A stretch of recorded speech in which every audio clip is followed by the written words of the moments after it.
You're listening to the B&H Photography Podcast. I'm Jill Waterman, the show's creative producer. I'm also host of our new monthly series, Picturing World Cultures. What happens to a people and their culture after a once prosperous nation is overrun by chaos? How can one begin to make sense of the resulting turmoil in visual terms? These questions are at the heart of today's chat about bearing witness to the dramatic events that have gripped Venezuela in recent years.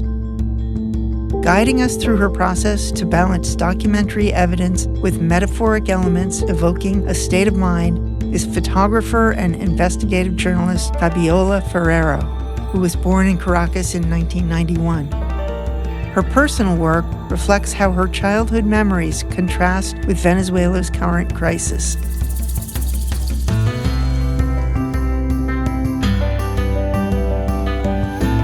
Using this background, she develops long-term visual projects focused on collaborative ways to speak about the human condition under hostile contexts. To bring opportunities to other emerging photographers and envision an archive on this overarching theme, in 2021, Fabiola founded Semillero Migrante.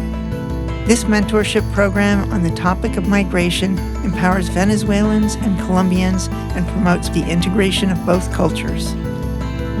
A 2018 Magnum Foundation Fellow in Social Justice, Fabiola's additional recognition includes a 2021 Inga Morath Award, a 2022 Carmagnac Photojournalism Award, and a World Press Photo Award for long-term projects, which she received in 2023.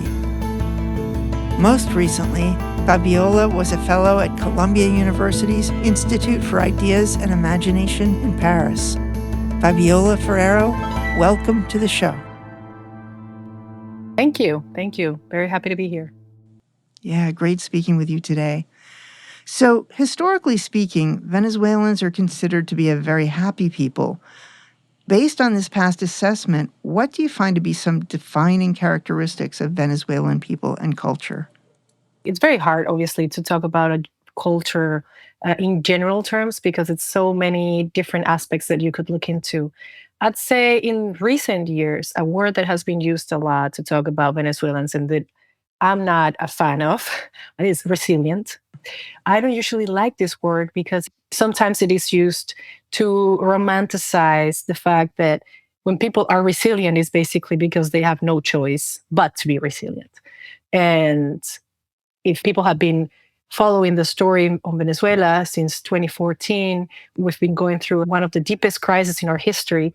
And so that word keeps coming up to talk about how Venezuelans are. This idea of the happiest people also changed in the past few years because it's evidently very hard to keep the good spirits amidst the chaos sometimes. It's something that is also very interesting about Venezuelan culture is how mixed our culture is because of migration, because of the rapid absorption of modernity that came with the oil boom in the second half of the 20th century. So we have, for instance, a really big migration movement that came from Italy, from Spain, from Portugal.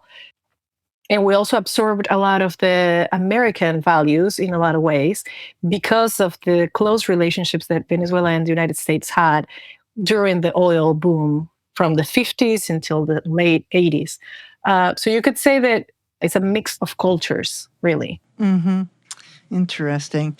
So you mentioned the crisis in 2014, but actually a lot of difficult times came earlier than that. In 2002, when you were about 11 years old, Venezuela suffered a coup d'etat.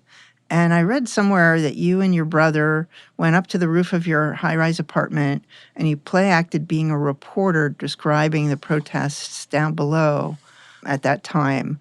Were you drawn to reporting and journalism before these events occurred, or was that the primary catalyst that led to your subsequent career?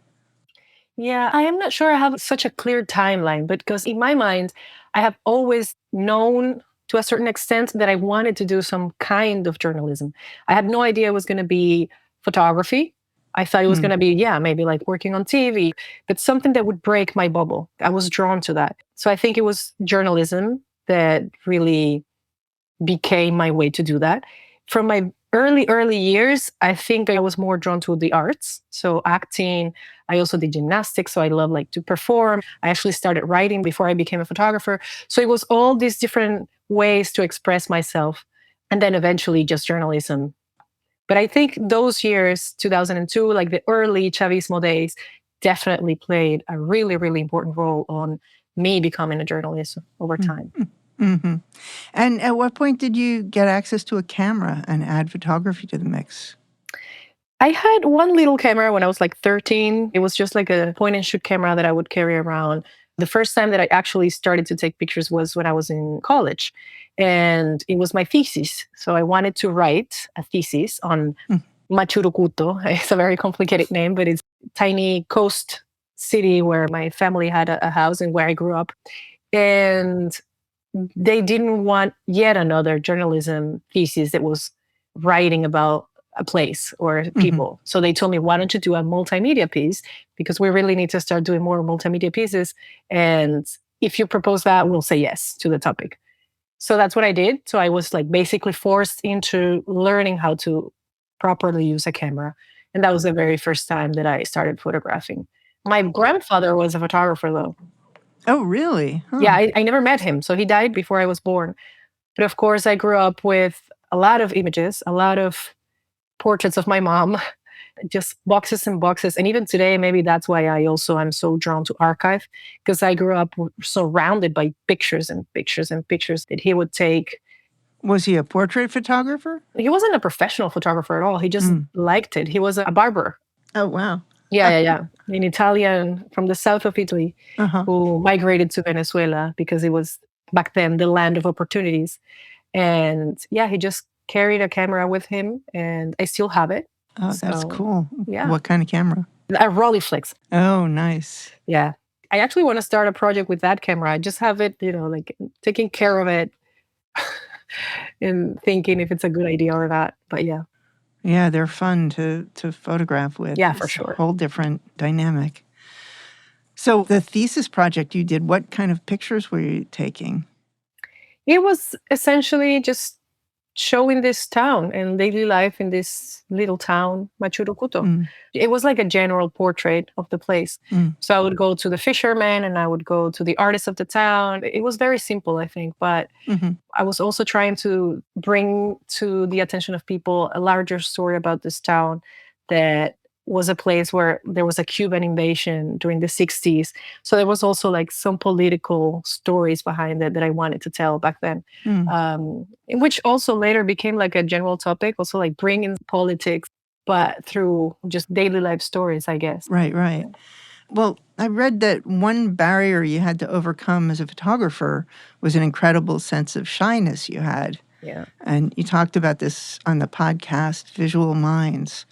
Yet some of your earliest pictures document protests and clashes in the streets, which must have required an incredible amount of boldness on your part. Can you talk about how you navigated the contrast between these two emotional states? Yeah, I mean, I think you can be shy and bold at the same time. But yeah, when I was starting doing this project that I mentioned in Machurucuto, I remember like the mentor that I had for the thesis, he told me, I don't see any people in your picture. So we need to work this out because I only see the beach and I only see the church and I'm not seeing any faces. So what's going on with that? And it was because of that, because I was very shy and I didn't know how to approach people. If I approached them, then I wouldn't want to take pictures because I didn't want to be invasive. And so it's something that I had to like work on for years. Mm. And I think it got better when I also started to understand maybe it's not shy, the word. Maybe it's just introvert, Mm-hmm. the quiet nature of my personality, I think. Because when I have to talk about my work, I can do it in front of an audience. And you have to conduct a lot of interviews. You have to connect with people. So it's not that I'm shy. I think to me, it's less about being a very outgoing person and more about really getting to know people and building a slower connection and using that honesty and that slow personality to connect on other ways. So that actually, I started to see that as a strong part of my personality as a photographer. and not so much of a setback as I used to see it before. Right. But it was definitely something that I had to train and learn to overcome. The fact of doing that first approach and talking to people. I don't think that's much of a problem anymore, but it was for my early years. Hmm. So does that involve spending a good amount of time talking to someone before you bring out the camera or ask to take pictures? 100%. And I also think that's why I choose to do more long-term projects. That's why I work in like stuff that allows me to not be in a rush, Hmm. because I don't want to make anybody feel forced to participate in any of my projects. And if there's a dialogue and the person truly doesn't want to be photographed, then I don't see why I should be forcing a story or forcing a connection with anyone. But you have to also have time to really accept that a story that you really want to do won't happen, and then you can go and find someone else and talk to someone else and keep trying and keep trying and that takes time. Right, right, right. But that's why I do long projects. Yeah, yeah. So as things in Venezuela got worse, your family members migrated to other countries one by one until you were the only one left in Caracas. That must have left a huge hole in your life. What was it that made you stay? Well, I think like many photographers, when a lot of people are running away from something, we tend to go towards that same thing. Mm, And in my case, it just felt completely wrong, the idea of leaving in such an important moment. So I was indeed feeling very devastated on a personal level because I didn't have like my closest family. Most of my friends by then also left. On top of that, the general political tension, it was also heavy to deal with. But I think it was a very deep sense of commitment to my country's history and to build a memory of that over time. I think that's why I stayed. so what resources did you have at that point in terms of both physical and psychological support? Yeah, well, I had a pretty amazing partner at the time, Mm, who was a really important emotional support, and we were both supporting each other. I had my family abroad, so even if they were far away, just having them being supportive was also quite important. mhm. So communication was not too difficult? You could keep in touch? Yeah, we Um, would have like calls for sure. mhm. I think this is something that maybe photographers in general don't like to talk about, but I had a good therapist, walking with me along the way, and I still have her. And so I think that's also important. Yeah. Yeah, yeah, that's very interesting. So I want to ask about this diary entry that you published on your Instagram feed about a point when you returned to your family's beach house after being away for 5 years. And you found a huge wasp nest on the roof and dead wasps all over the inside of the house. And that made me curious about just the overall breakdown of the country's infrastructure and what can happen when, people leave and something's vacant for such a long period of time. Are there other examples of those kind of infrastructure changes that you can talk about? Yeah, I think you can see it pretty much everywhere. Especially in recent years, I focused a lot on infrastructure because that is one of the most evident symbols of that prosperity that came with the oil boom. So you can see that these weren't just any kind of buildings or structures. There were structures that showed the ideals of progress that Venezuela had up until late 80s. So you can see that, for instance, in the oil structures in Lake Maracaibo, or you can see that in Parque Central, this place in Caracas. It was considered one of the biggest infrastructures in Latin America and one of the most important cultural centers in Latin America during the 80s, and nowadays is essentially abandoned. So I think you can see that and of course all the houses that migrants leave behind, which is a phenomenon that happens mostly with the middle class families that leave the country. Hmm. So it's pretty much everywhere, I think. Mm-hmm. So in 2015, you started working on a long-term personal project called Blurred in Despair. And the images are all in black and white. And you mix journalistic documentation with more conceptual images. which balances the tough scenes with a sense of lyricism.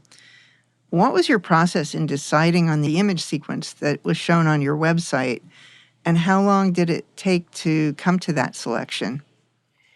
Well, the selection of that particular project, I don't remember exactly, but I usually do sequences. So if you see a sequence, you'll probably see that there's like one to make you go into this mental state or like a more emotional state. And then you go to the protests and you see all of this. And then you go to more death related images.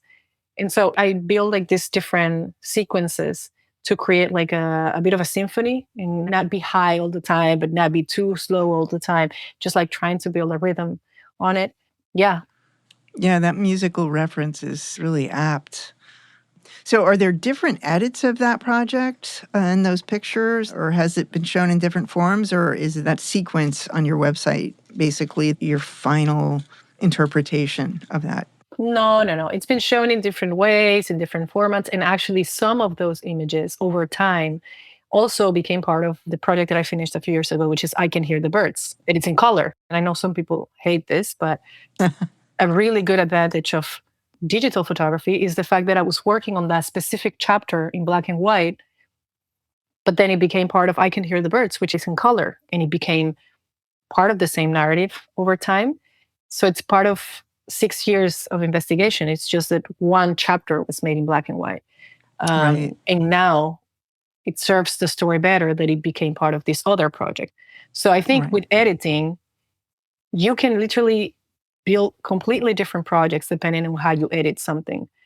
And this is something that I tell my students a lot because the edit does so much to what you want to say with your story. And you can have the same 80 pictures. And if you choose 15 of one type of images, you have one project. And if you choose completely different images, you'll have a completely different project. And so to me, the editing process is so, so, so important in really building your project. Hmm. I think sometimes even more than the actual production process, Yeah, because it can really make or break your project in so many ways.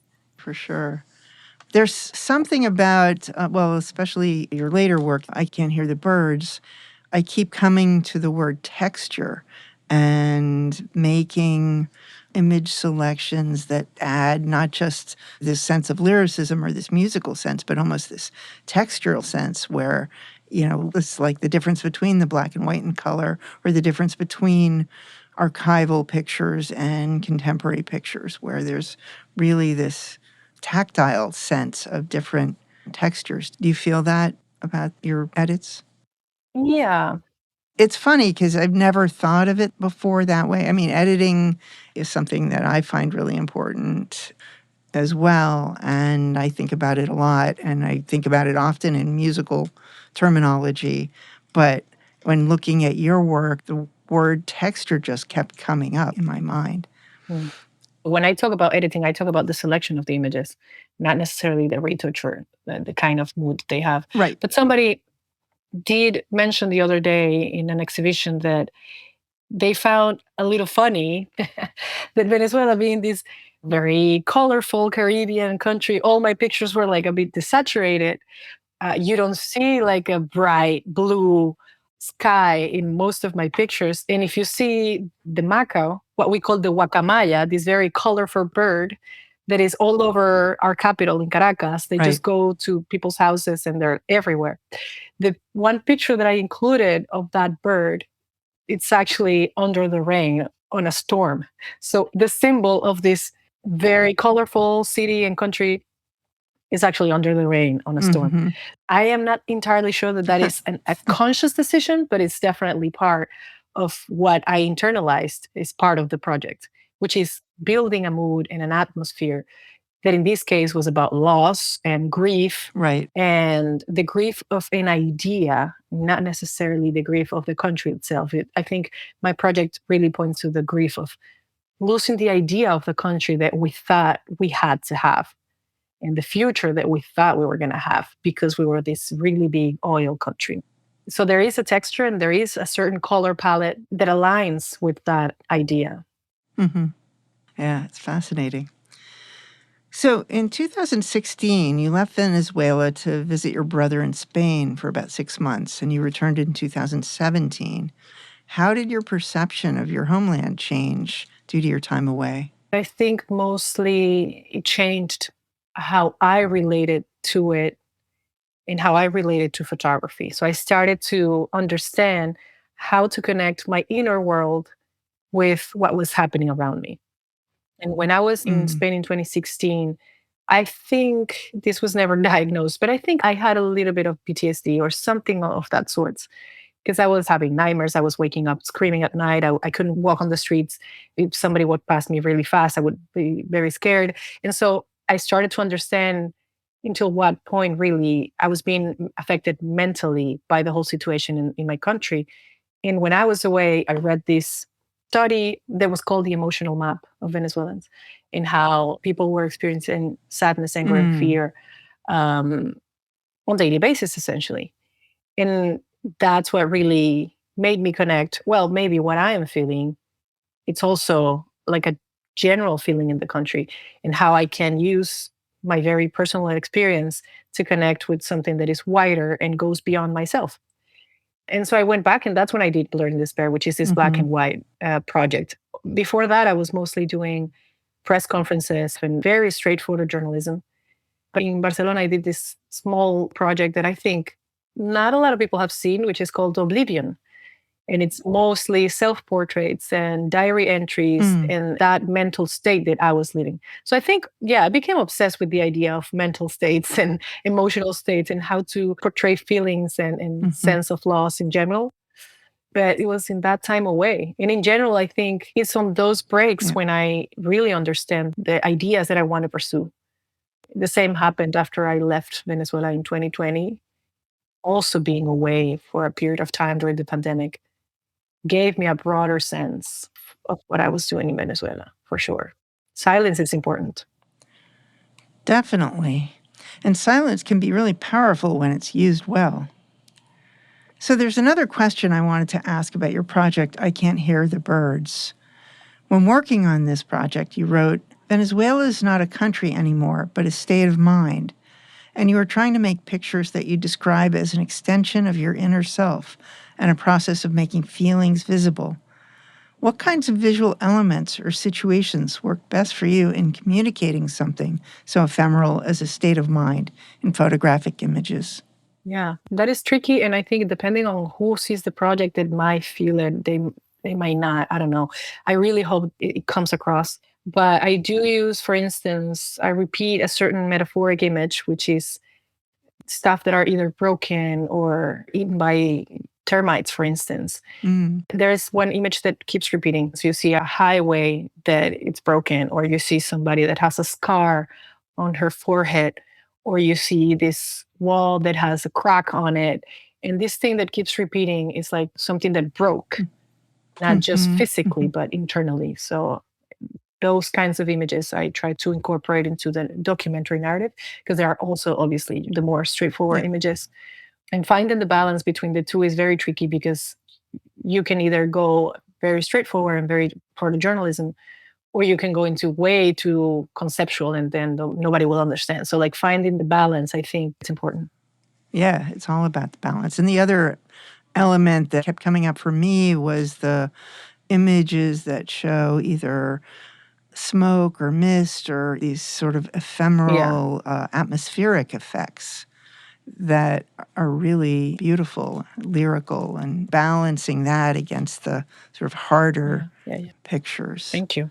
Thank you. is really powerful. So after you got back to Venezuela in 2017, you were doing a lot of international assignment work, traveling to different parts of Venezuela. You photographed the Lake Maracaibo oil region and the barren farmland in Portuguesa state. What effect did the assignment work you were doing have on the direction of your personal work? It allowed it to expand. I don't think I could have ever done the project if I didn't have the support of the editors that I worked with to really explore all these stories around the country. And a lot of the pictures from those assignments ended up being part of the actual selection of the final project. So it expanded the work in many, many ways. Um, in terms of Mm. gathering more material, but Mhm. also in like expanding my understanding of the crisis beyond the capital. Because traveling across Venezuela can be very expensive, can be very dangerous. And if you don't have the support of an editor or a safety plan that you have with someone, or going to certain places with someone and not just by yourself, those things really make the difference when you're trying to build a body of work that requires resources, that requires time. And so assignment work to me is fundamental for sure. It's very, very important. Okay, well, I think this is a good time to take a short break. When we return, we'll continue our conversation with Fabiola Ferrero about the culture and conditions in current-day Venezuela. Stay tuned. I hope you're enjoying this chat with Fabiola Ferrero for my monthly series, Picturing World Cultures. We'd like to take this opportunity to congratulate Fabiola on a very recent award she received, the 2024 Deloitte Photo Grant, an open call with the theme of possibilities. Her winning proposal for the Reines project focuses on two aspects of Venezuela's identity: oil production and the beauty of women. Even today, the country holds the world's largest proven oil reserve and the largest number of international beauty titles. A preview of Fabiola's work for this award will be presented at the Munich Museum of Cultures in Milan, Italy, from November 7th to December 15th, 2024. Pivoting back to our interview, we'd love to hear what you think of this week's episode and about the show in general. So please leave a rating and post a review on Apple Podcasts, B&H's YouTube channel, or wherever you may listen. And stay tuned for my next installment of Picturing World Cultures coming up in November.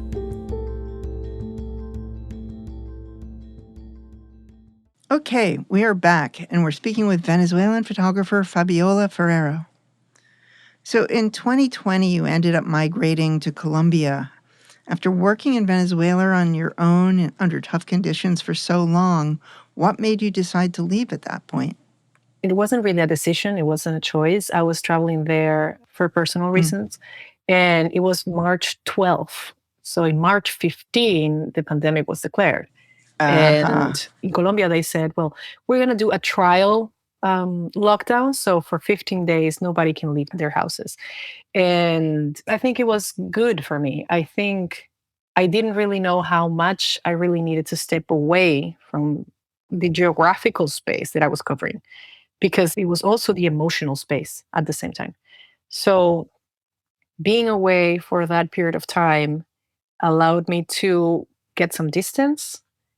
And this is something that sometimes we overlook as local photographers. Sometimes we're so in it that we don't see certain things, or we don't realize how deep we are emotionally involved. And so I think that time away is what really helped me get the distance that I needed to then come back and finish the project and then do the book, The Wells Run Dry, and have the clarity of what I really wanted to look for when I was back. And to this day, I think it was the best thing for my creative process, having that time of silence and reflection. And I think if there are photography students listening, I would encourage them to really understand the importance of silence and reflection when you're doing long-term photo projects, especially if something that is very personal to you.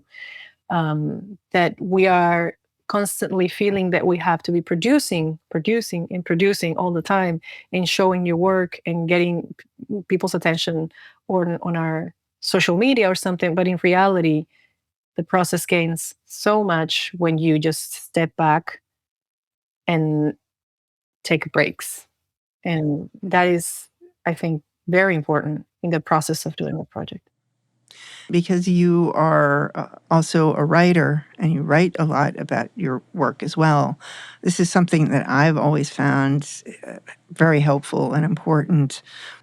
I will work on the images for a while and then I'll step back and work on writing about the images, and that will let me see the images in a new way. And then I can go back to working on the images. Do you do that at all?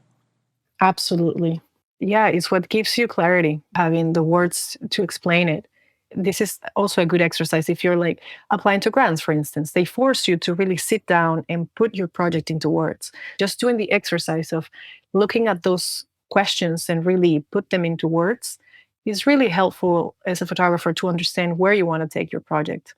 Because sometimes, even if you have written about it, you may also feel lost and you go back to your text and you read it, and it serves as a guide to not get so lost in the process. Just a little bit, maybe not so much. So, yeah, I would say that writing your ideas is very good. So you returned to Venezuela in 2022. Was it difficult or risky for you to come back to the country as a photojournalist? Have conditions or protocols for departure and reentry changed in recent years or ever been problematic? It depends a lot on when you want to enter the country and from where. If you want to go through the airport, if you want to go through one specific point in the border, if you want to go through the other. So it depends. And also depending on how you want to enter and what topics you're working on, etc., there are different plans. I don't think I felt at risk much because I was working a lot inside people's houses and like very intimate spaces. There are, of course, some areas in which you have to be more careful not to show your camera, for instance, not to show off that you're there. I would say the oil structures in general are always sensitive. So you have to work a bit differently there and be working low key, keeping a low profile. If the political tension is high, then it changes a lot and then you might be at risk everywhere. So you just have to be constantly checking on that. Yeah, I was curious about how the travel worked and what kind of networks were there for travel and communications as well, especially in some of the more remote areas. How did you travel and communicate with editors and the contacts that you would set up to photograph? I mean, you can still communicate in Venezuela. Obviously, receptions in certain areas are tricky. In certain areas, for instance, some reporters choose to bring a satellite phone. This is something that I've never done. I think it just brings more attention to you than necessary. So I just use the local Wi Fi if I have a hotel or if I have to spend a few days without talking to the editor. Sometimes I would go to areas that is simply no signal at all. So you just have to focus on your assignment and on your safety on your own. And then when you go back, you talk to the editors again or to whoever is waiting to hear from you. And were you traveling alone in these remote areas? Some of them, yes. Some of them I would go with reporters.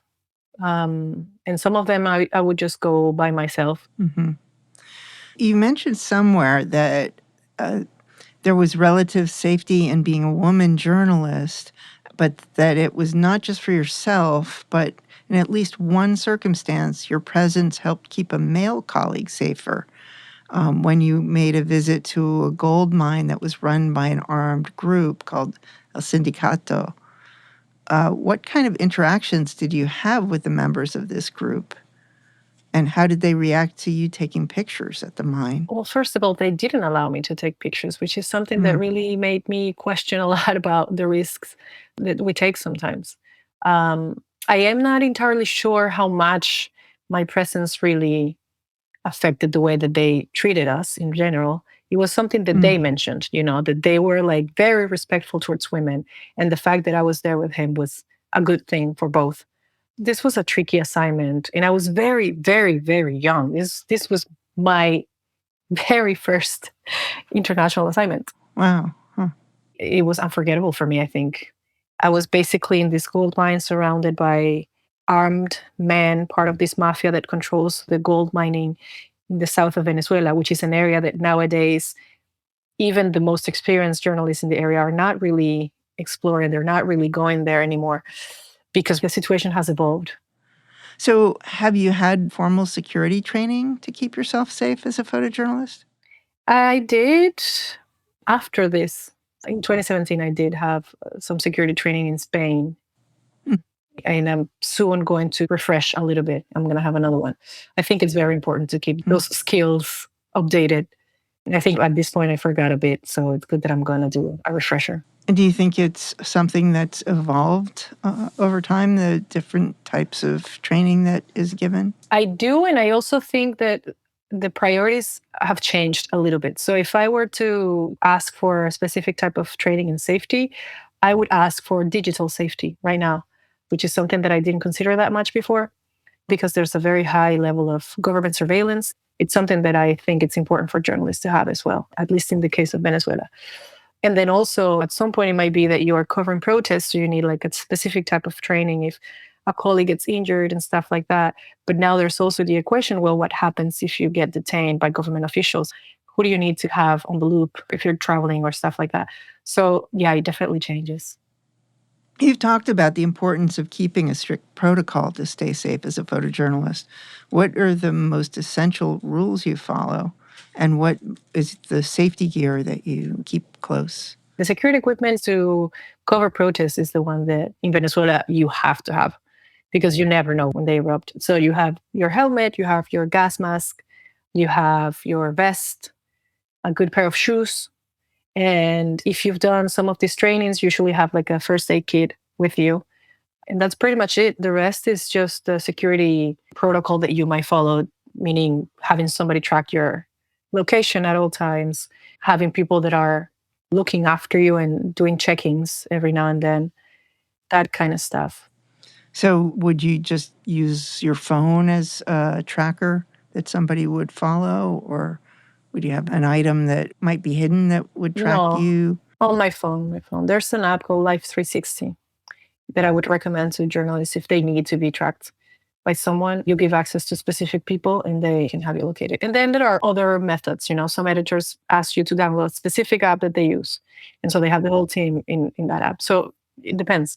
But Life 360 is definitely one that you can download by yourself and just have maybe a group of friends or somebody outside of where you are located. If they see that something's off, I think you can send emergency stuff or people that also have contacts that they can reach if something happens. Maybe somebody that Right. has access to your social media. There are people who do that as well. So what are you currently working with for cameras and lenses? I work with many things, mostly my phone, because I do bring my phone everywhere and I take a lot of pictures with it. I have a tiny point and shoot film camera.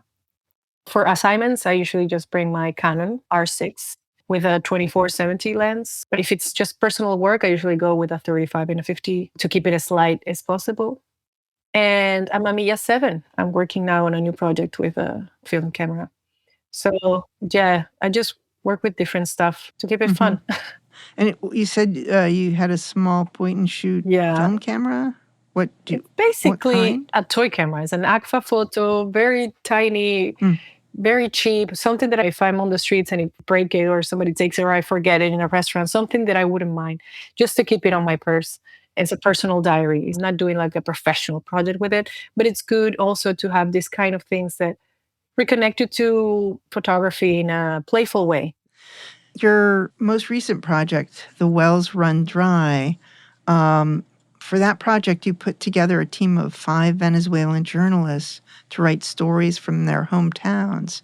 And you spent weeks working with each of them. Were you working together in person or remotely? And did you plan out a specific itinerary from the start, or did the project just come together in a more organic fashion? Everything everywhere all at once.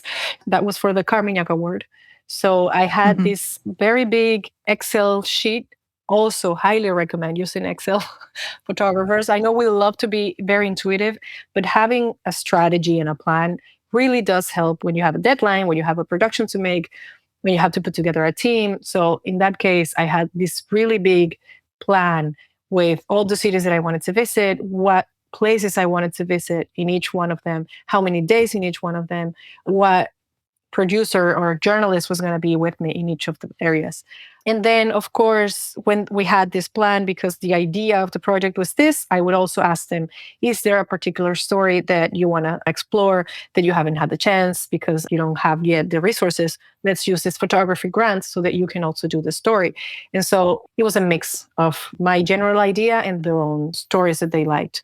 And then each of them wrote a story and we published it in Spanish in Venezuela. Also, recently, that got a nomination for Premio Gabo, which is a really important Spanish speaking journalism award. It was in the photography category, but it was really about the individual stories that each of these journalists wrote. Mm. So they weren't working with each other, but I did work separately with each one of them in each of the cities that I went to. And how did you identify the journalists that you worked with? How did you find them? I had worked with all of them during assignments, for instance. So I knew that they were like the top journalists in Venezuela right now, each in their own area. So one is like really focused on the Amazon and gold mining. One is focused on the Andean region. One is focused on the oil structures. One is based in Caracas. And each one of them to me were like the best in that area. Oh, that's amazing. And they were all female journalists, by the way. It was really, really amazing to work with all of them. And it's also really good to work with journalists and photographers and editors of different generations in general. I think that is also something that I enjoy a lot. So this recent project includes some really poignant pictures showing the widespread destruction to a university with piles of discarded books and a single professor who remains behind. And you refer to these pictures as symbols of lost prosperity and the progress of ideas. Can you talk more about this situation with this university and the professor you met and what you learned from him? Yeah. Well, the university system in Venezuela is divided into three. So you would have the public and autonomous universities, which are the ones that are being systematically destroyed. Then you have the private ones, which people pay for, so they have their own system. And then you have the public ones that have no autonomy, that depend completely on the government in terms of even what you teach in those universities. So that's why the ones that are public but autonomous, meaning that they depend financially on the state, but they have autonomy in their decisions, those are the ones that are being systematically destroyed. And one of the pictures it's shown is this pile of books in the coast area of Sucre, which is essentially a university that was slowly taken by gangs that live around it. So during the pandemic, for instance, when it was completely abandoned, they took the university.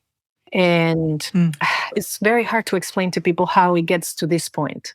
And this is something that I asked so many times when I was doing research on this. How do you go from having a university to not having anything, not even the structures, not even the doors? Everything was completely destroyed. And essentially, it just goes little by little. I have people telling me stories even from 2016 when they were still in their classrooms. Somebody would just go into the classroom with a gun and go chair by chair, give me your phones, interrupting a history class, for instance. And so what would happen is that this part of the university, which is too close to where the gangs operate, we're not going to go into this building anymore. Let's just use the rest of the university. And slowly they would take more and more area from the universities. Literally, they would take buildings over.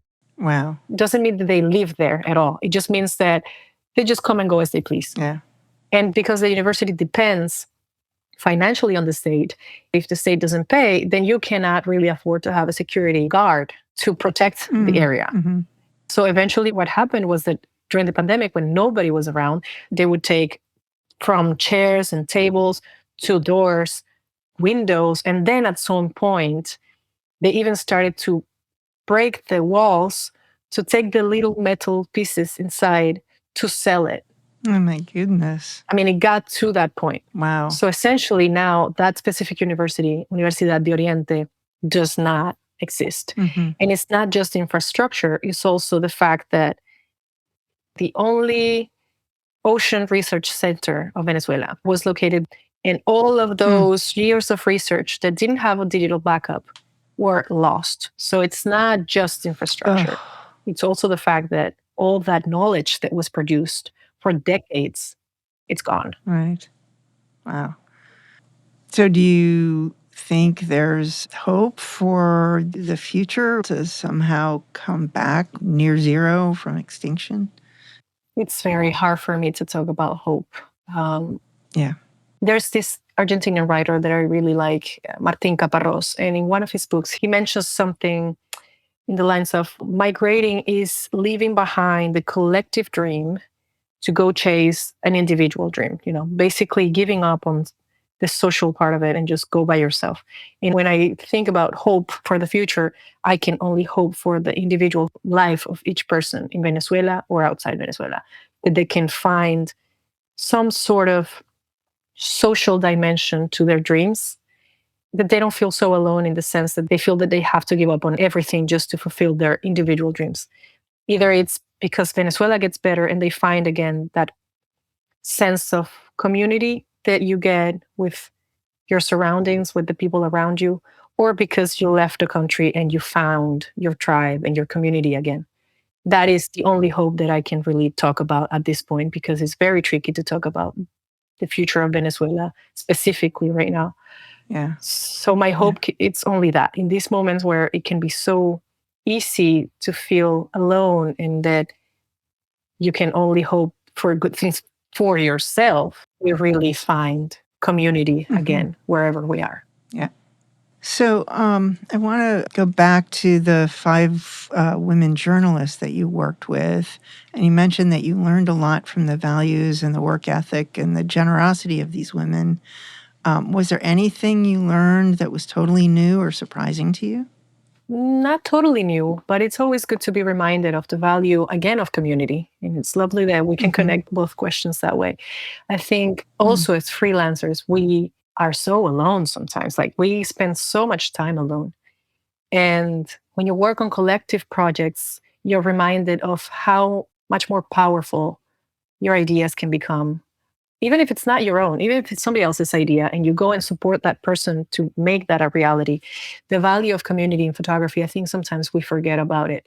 And it's something that I advocate for, that sometimes you will Yeah. be the lead singer and sometimes you will be carrying somebody else's piano for the concert. It's just to change the roles every now and then. It's also really good. Yeah, well, on that note of community, we mentioned earlier that in 2021 you founded the mentorship program Semillero Migrante. And according to the Instagram page, this program lasts about 4 months, during which recipients have online sessions on topics such as editing, fieldwork, migration concepts, ethics, and private sessions with a mentor. And I'm particularly curious to learn more about the migration concepts that are covered in this program. We talked about migration a bit earlier, but can you talk more about that and how you approach it with the program that you founded? The program has been allowing different interpretations of the word migration. So it can be an actual documentary, very straightforward photojournalism project on a group of migrants that go from one place to another, or it can be a more conceptual work about how somebody can feel when they have to remove themselves from their community and start a new life somewhere else. And we have different profiles as well. So we have photojournalists, but then we have, for instance, a poet that was working with archival images and creating a collage for each of his poems. So we have room for different visual artists. We even have one person that was doing a project on how it feels when you migrate within your identity, when you go from female to male. That's also an interpretation that we allowed in the program. And the program will expand. So we think it's important that we're building this archive over time of local voices telling the stories of migration. But we feel like the most important thing of the program is that it's free. It's a free program and it is fully in Spanish, which is very important for us because there's a lot of mentorship programs around, but all these opportunities are in English, which means that it leaves out a bunch of incredible talent in Latin America. Right. And so we want to bring these tools to Spanish speaking photographers. And so now I think we're going to do like different cycles. So we're thinking of doing one cycle for LGBTQ stories in Venezuela. We might do one cycle that it's open for all kind of photographers in Latin America in general. But the important thing is that we give free education fully in Spanish to emerging photographers. That's amazing. Kudos. It's really wonderful. Thank you. Yeah, there are really, really good projects. One of them just recently got a grant from Polaroid. Another one got the Pride Photo Award. Someone else was in the Picture of the Year Awards. And not because they need to aspire to get awards and anything like that. I think the most important part of the project is the process itself and teach them how to go from one idea to the publication of the idea and what happens in between and all of that. But it obviously makes us feel very proud that they're actually being recognized by all the hard work that they're doing. And we're just very glad that we get to help in that process as well. Yeah, and building this archive of stories and information, as you say. It's great. So on the podcast, Visual Minds, you talked about a rare event when your whole family met up for a wedding.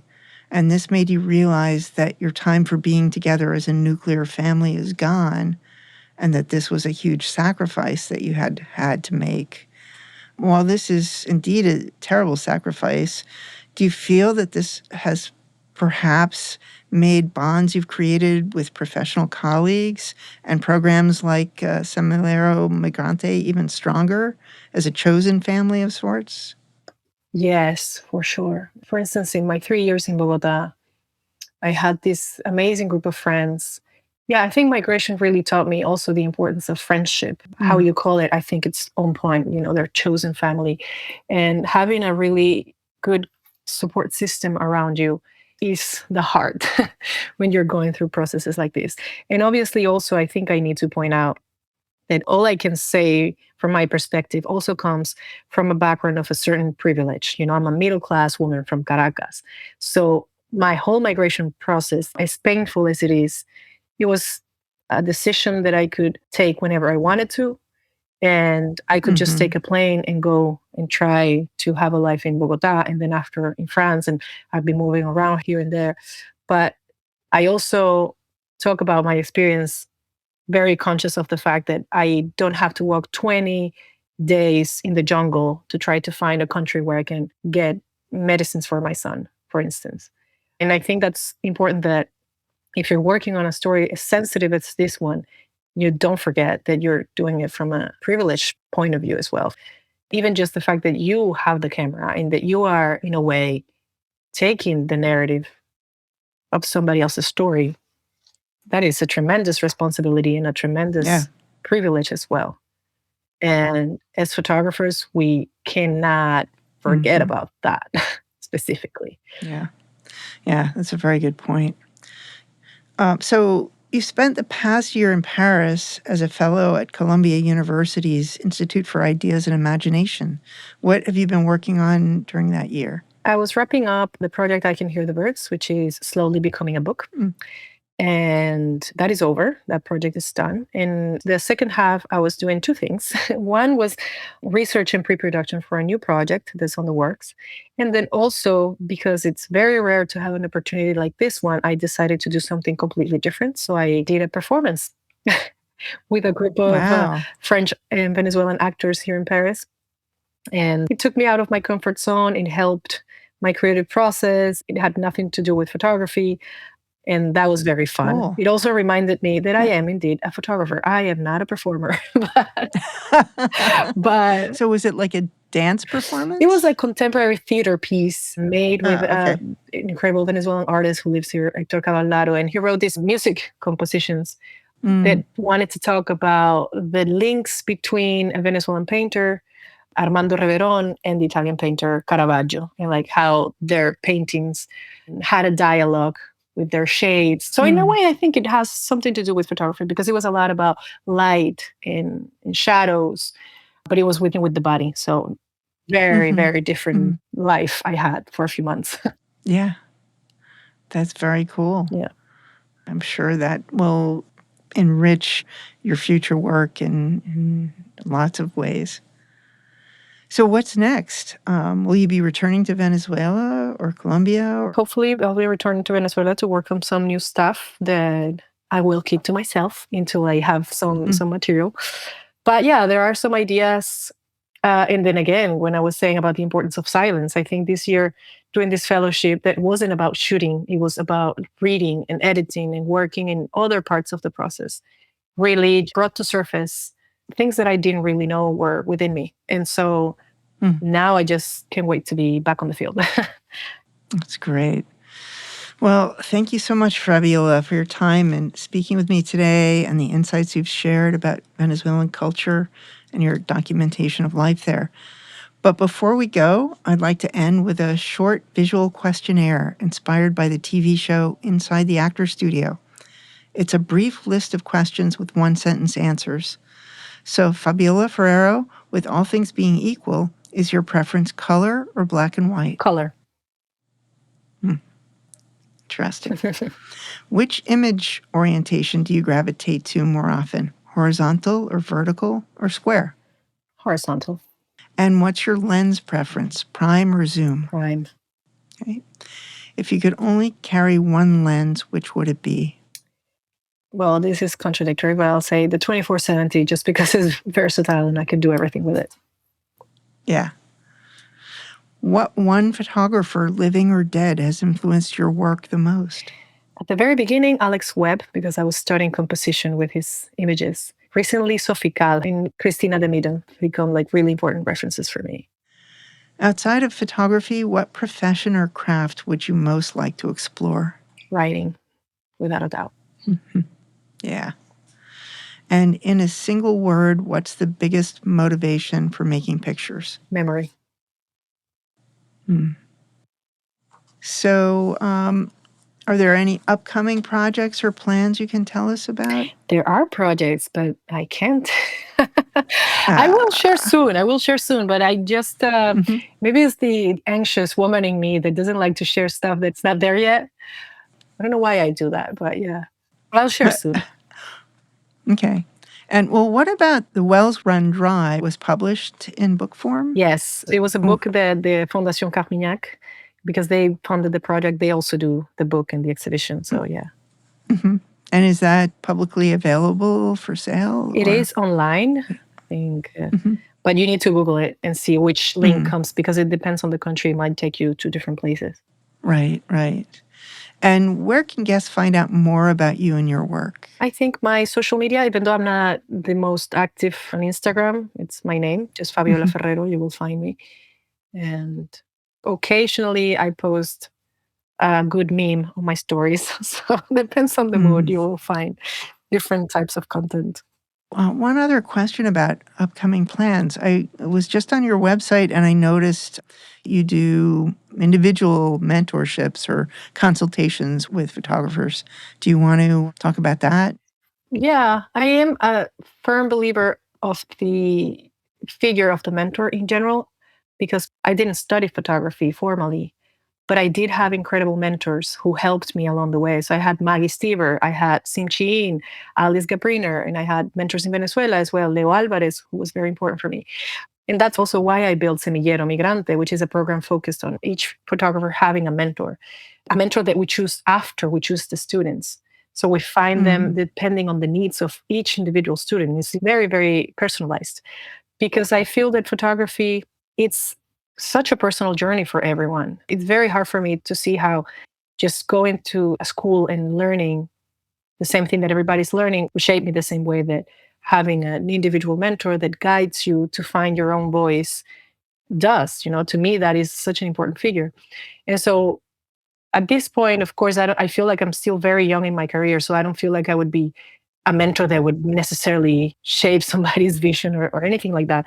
But I do feel like I have a certain set of skills that I can teach to younger photographers that maybe don't know how to apply for a grant, that maybe haven't done a project in a 6-month period that they need to deliver to somebody.